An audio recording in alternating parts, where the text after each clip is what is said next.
Yo, what's up, healthy people? Welcome to the iRTC, the I Run the City podcast. My name is Pareo, Pareo. I'm the podcast MC, Master of Ceremonies. As always, don't forget to follow me on Instagram at Pareo333. Let's connect on the website, Pareo333.com. And of course, subscribe to the podcast.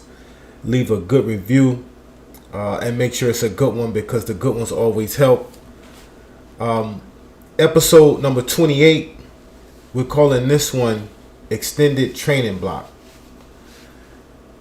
So right now I got about 18 days, 17 days actually, before Revel Wasatch Limited Edition in Park City, Utah. And I'm calling this one extended training block. I'm just gonna jump right in. I'm calling this one extended training block because initially this race was scheduled to be ran on April 3rd in Las Vegas on Mount Charleston.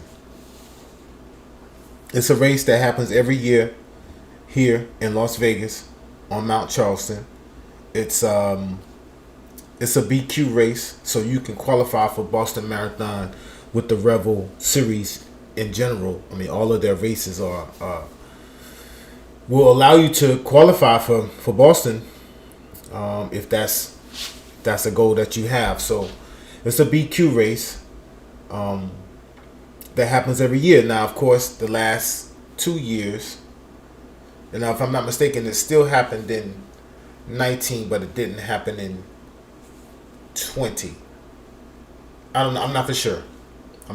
It could have happened in 20. I'm not 100% for sure. It was April, early April, so it could have happened. I'm actually not for sure. But anyway, this was supposed to be a race that happened here in Vegas on April 3rd.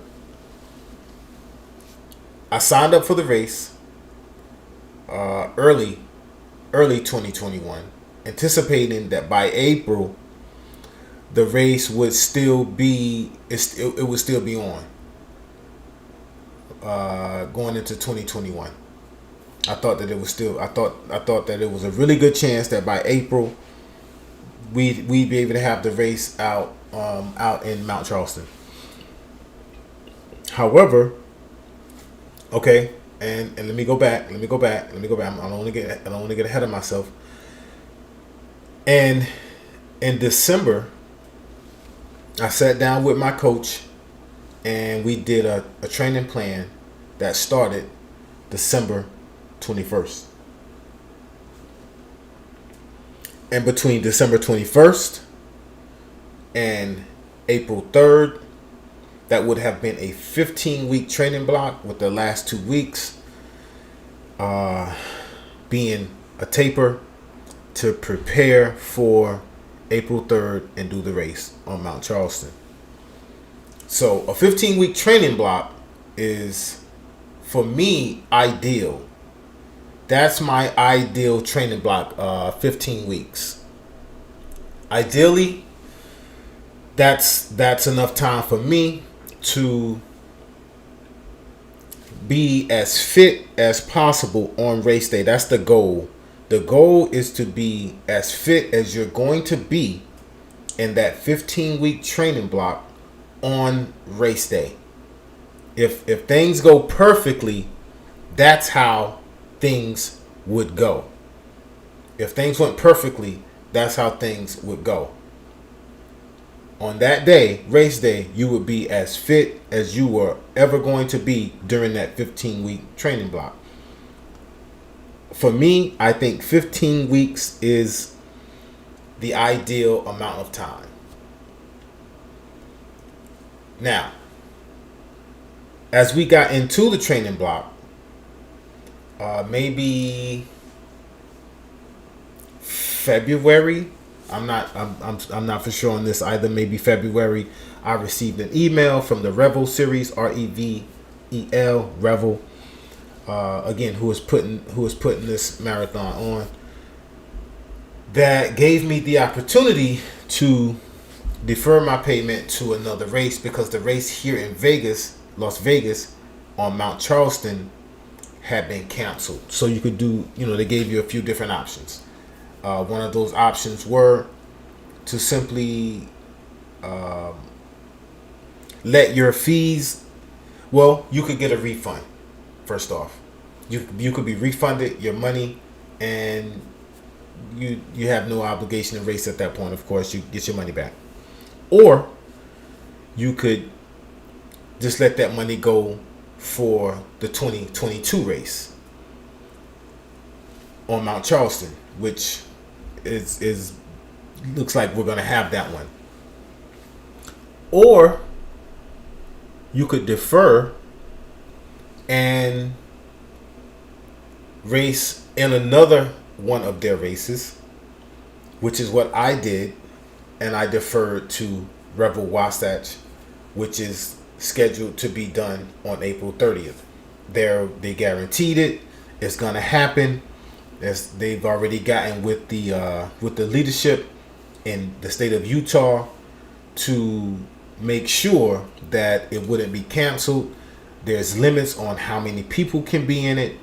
There's no spectators. There's all these rules in place due to COVID, but nonetheless, the race will happen. So, I decided to defer to that particular race. It was still in the month of April, although the last day, it was still in the month of April. It had been since 2019, November of 2019, since I raced at all. So I was, I wanted to race. It's something that I wanted to race. So, so I deferred my payment and I put it toward the race in Park City, Utah, which extended the training block another 4 weeks. So what was a 15-week training block became a 19-week training block. Now, I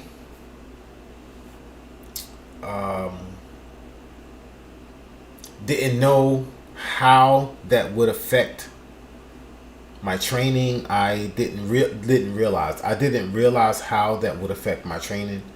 It's not something that I even really thought about, to be honest with you. I didn't put a whole lot of thought into it. But an extended training block, I'm going to talk about a few things I learned, or a few things that I have learned as it pertains to an extended training block. Because again, going into when I extended the training block, I didn't know what, I didn't think about even what that would mean for me, for my level of fitness, and how that would impact my overall training. Because I've not ran the race yet, so what I'm talking about right now is how that is possibly impacting my overall training. So I'm gonna go back to last week, which started on April 4th, which was Sunday. So April 4th, April 5th, just depends on when a person considers the start of their week. Some people consider Sunday the start of their week. Some people consider Monday, just the work week for a lot of people. A lot of people weeks start on their Monday for work. So we'll say Monday. Monday was the 5th. Last week, Monday the 5th started the week. We'll say Monday the 5th.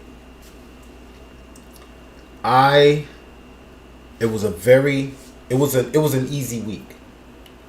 It was an easy week and as it pertains to running. Now, last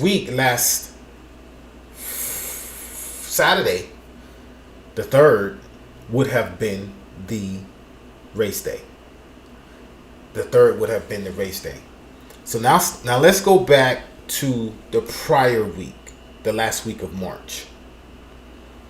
The last week of March, and the reason why last week was the reason why we changed last week to be a much easier day was because the week before I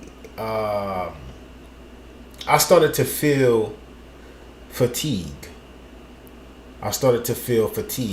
Very tired.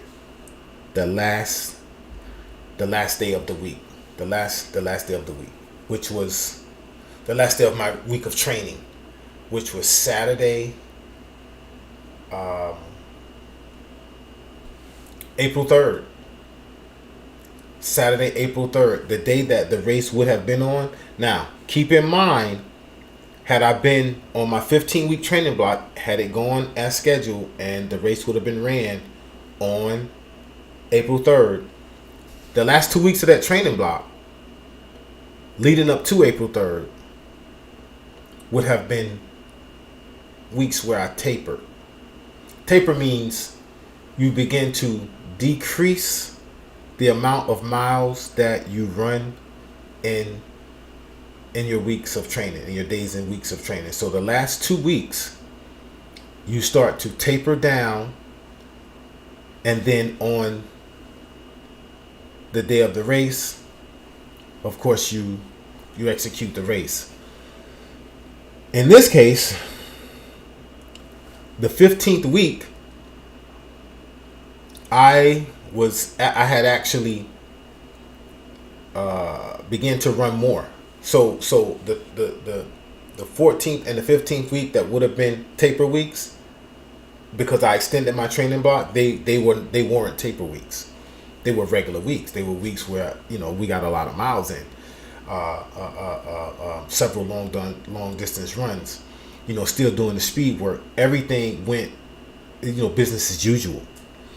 So I got fatigued. I got tired, and last week I had to fall back, which was week 16. Last week was actually week 16. I had to fall back and kind of take it easy, because just listening to the body during week 15, Saturday, April 3rd, I had to cut a 20-mile run short, because again, just listen to the body, and I felt absolutely fatigued. I got really tired, and the best thing to do was to pack it in and stop the run. And then again, the following week, I did a few easy days, just to kind of recover. I didn't want to risk being injured and not be able to run the race at all. But I think what I learned was, for me, a 15-week training block is right there where I need to be. I think it's risky business to extend a training block a whole 20%. I mean, to extend a training block 4 more weeks. It's a lot. And you can overtrain. A person can overtrain. I'm not sure if that's the case. I still have not ran the race yet.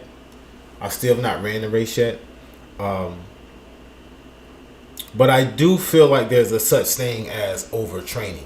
And it's going to be real interesting how over the next couple of weeks, because I still have 2 weeks before the actual race. So it's a delicate game of,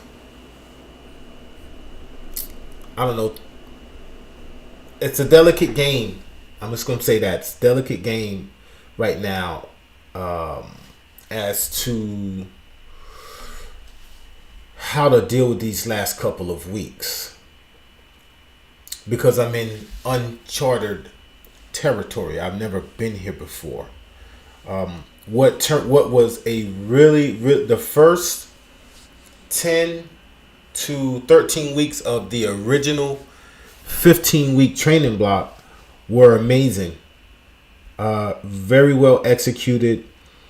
Started out in the first couple of weeks. Started out exactly how it was written. As we got into the training block, week 7, week 8, really, I feel like we really did a good job of sticking to the script and experimenting in different ways and really getting a lot out of the training blocks week in and week out, or day in and day out, week in and week out. Went to the trails on a regular basis, which was a new phase of training for me. I trained more on the trails in this training block than I've ever trained before, which did a world of good.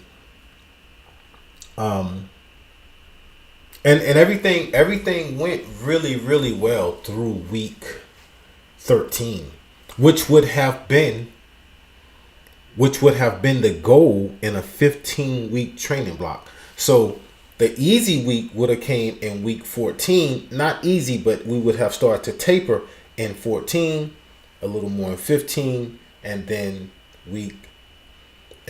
April 3rd, the last day of the 15-week training block, I feel as though I would have been as fit as I could possibly have been for that training block. And as I stated in the beginning, that was the goal.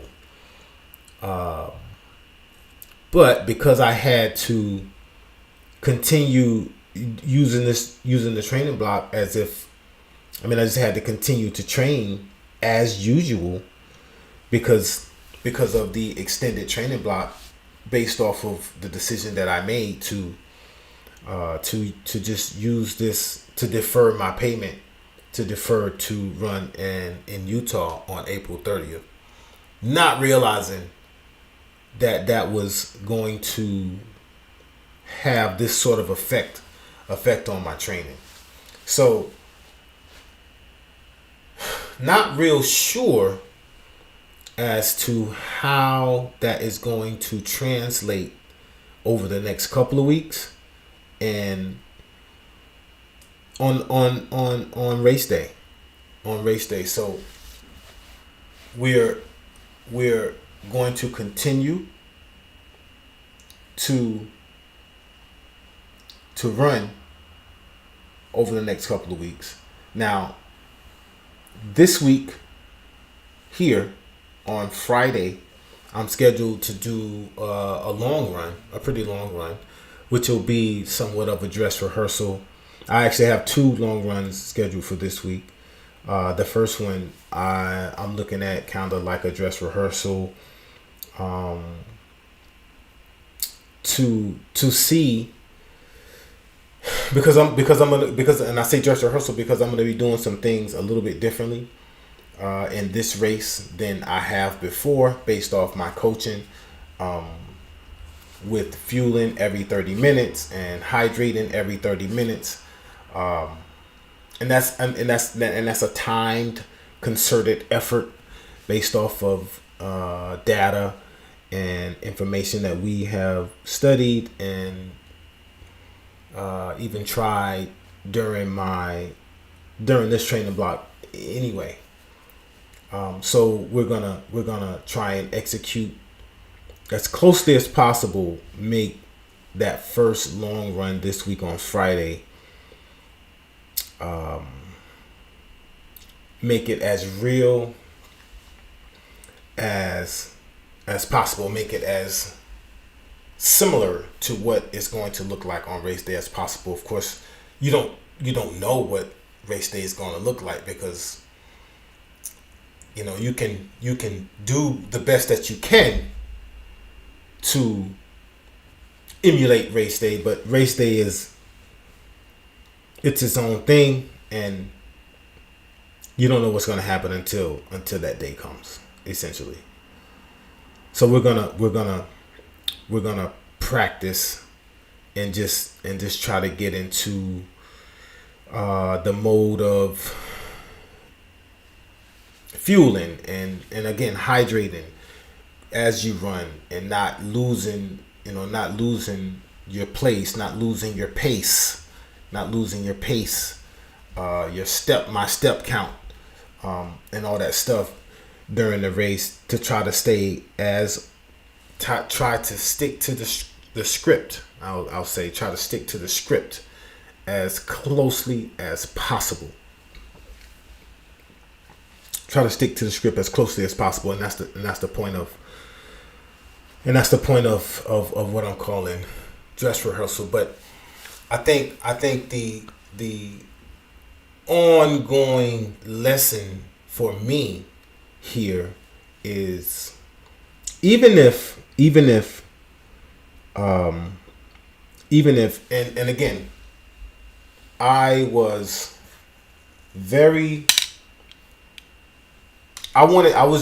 just ready to run a race. It had been a little while since I ran a race. It had been since 2019, November of 2019. And at the time when I paid, I was super, super excited about the race coming up. And then it was canceled again. And I said, well, look, I want to run. So I did it, not thinking how. I made a decision to do that, not thinking how that decision would impact my actual training. And I got to be honest with you, and this is full disclosure, I'm not sure if that was the best thing to do or not.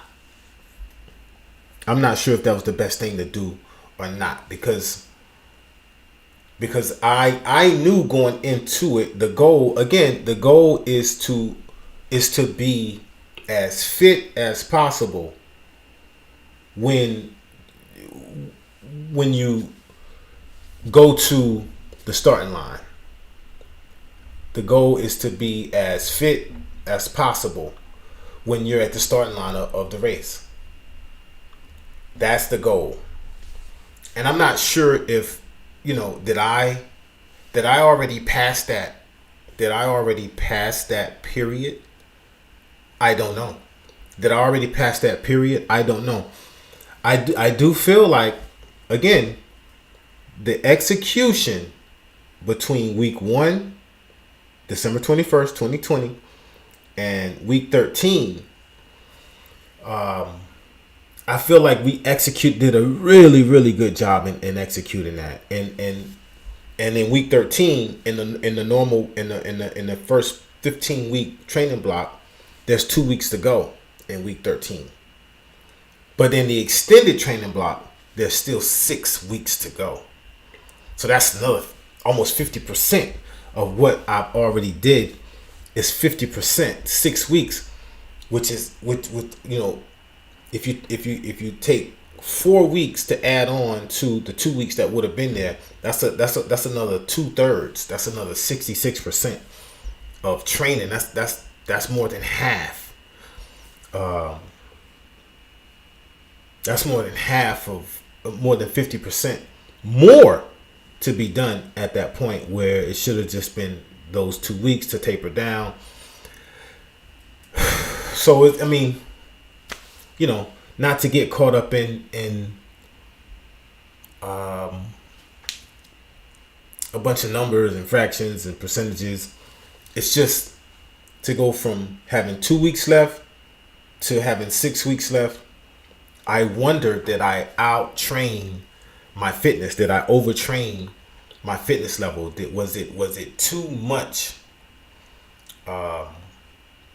added on in that time frame? Or I guess maybe better put this way: is 20 weeks, 20 weeks, is that too long of a training block? For me, maybe. I don't know. Again, I've not ran the race.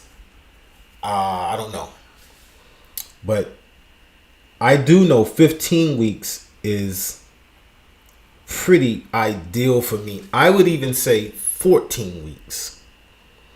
14 weeks wouldn't be horrible. I feel like I need 14 to 15 week training block, and I think for me that that works in my favor in terms of my fitness level when I'm at the start line of any particular race. A 19-week training block, not sure if that's ideal for me. Not sure if that's ideal for me. Now, I'm excited about this run still. I mean, I have prepared. Prepared. And at the end of the day, all of this, what I'm saying, could be null and void. I could be fine. I could be fine. It don't have to turn out. It doesn't have to be a terrible thing. It doesn't have to be even something that is really bad, or it could be really good. I'm not sure, but I did notice when I extended the training block, and when I got to the point in the training block where it was supposed to start to go down, my body, again, just listening to my body, I started to feel some fatigue. Maybe even on that day, I would even go as far as to say that I started to feel exhausted even. I mean, maybe if you think about it, I've been training, period, with a coach since August of 2020. I've been training with a coach since August of 2020. Thinking that I would have ran a race before April of 2021. Just thinking that. Actually thinking maybe I would have ran a race in January of 2021. My initial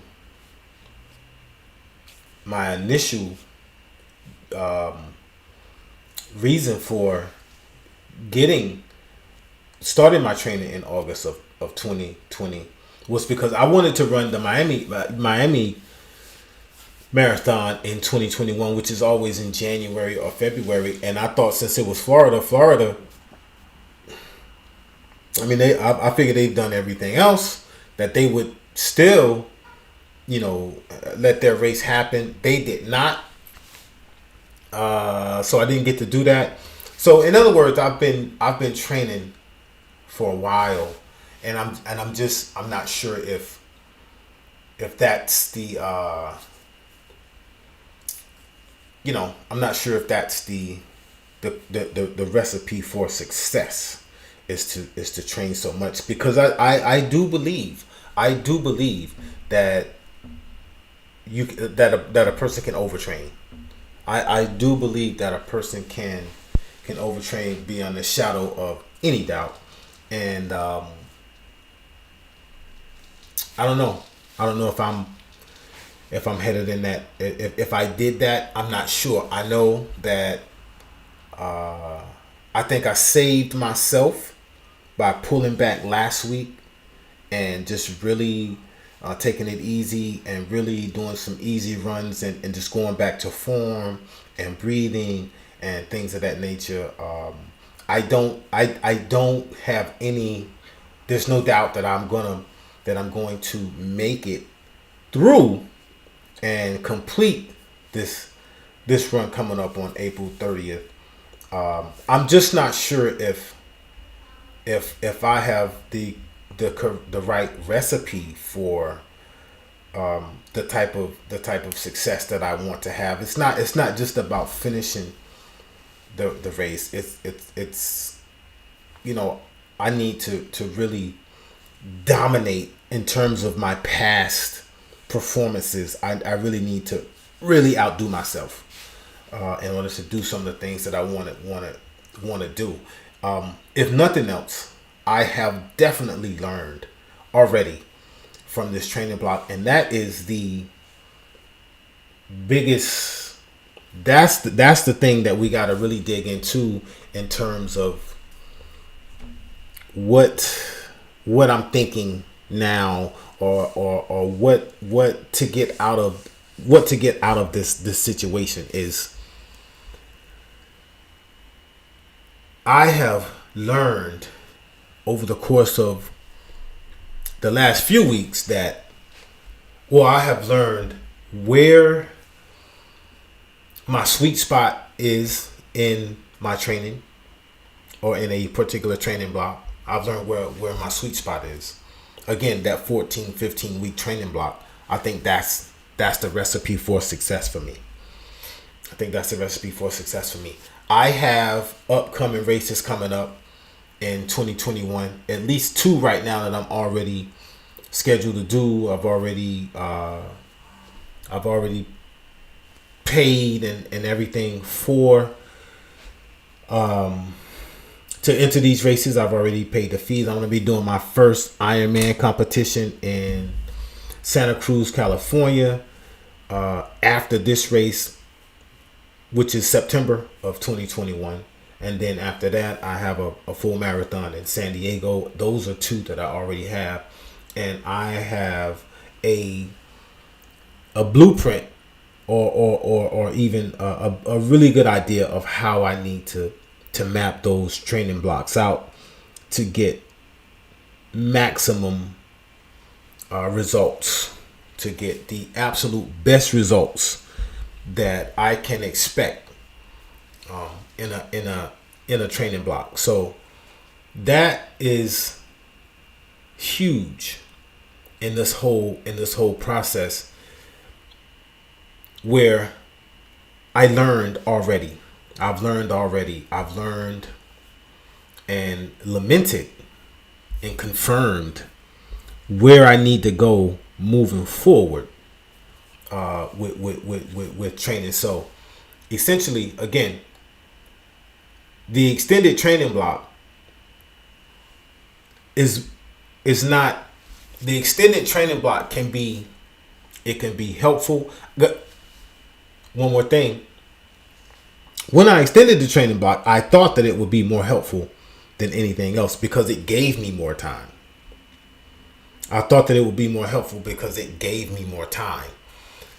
That's not necessarily the case. It could be the case.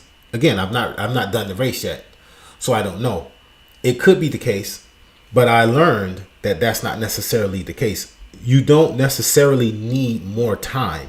What needs to happen as a runner, and when you're doing your training blocks, what you need to figure out is, what is the ideal training block for you?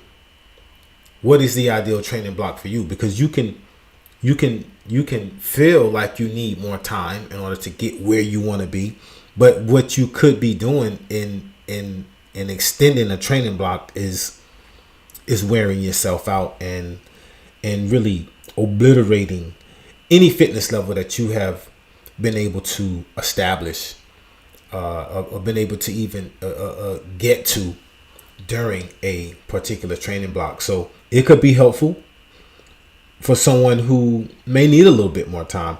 I remember my first marathon training block was maybe, let me see. It was maybe 18 weeks. It was maybe 18 weeks. It was my the first marathon that I ran. I prepared for that marathon for 18 weeks. And I thought at that time, of course, I had no idea I didn't even know it was a training block at that time. I mean, I was, in my mind, the longer I had, the better I would do. And at that time, it was only about crossing the finish line, which I did. But I can tell you that I've learned a lot since then about how to deal with training and preparing for a race at the marathon distance, 26.2 miles. So the extended training block has yet to, I have yet to see exactly how it's going to turn out. But I wanted to talk that out today just for my own benefit, and as well as the benefit of somebody that might hear this. Figure out what is ideal for you in terms of your learning curve and how long it's going to take you to get the most out of whatever it is you do, whatever it is you're planning to do. The best means to an end. Sometimes you can be really precise, and precision is the major key. Like, precision could be the major key. So episode 28 of the I Run the City podcast, extended training block. Does it help or does it hurt? We'll see, and we'll talk about it more on the I Run the City podcast. Thank you so much for tuning in. Again, my name is Pareo, Pareo, and I'm the podcast MC. Tap in with me on Instagram. Follow me on Instagram at Pareo, Pareo 333. Tap into my website, Pareo333.com. It's been redone and gorgeous over there, doing updates all the time. Go and check that out at Pareo333.com. Subscribe to the podcast, of course, please, and leave really, really good reviews, positive reviews, because those are what helps. The extended training block and anything else that you do you need more time, or do you need to be more precise? And as always, in conclusion, eat plants, keep running, and be still.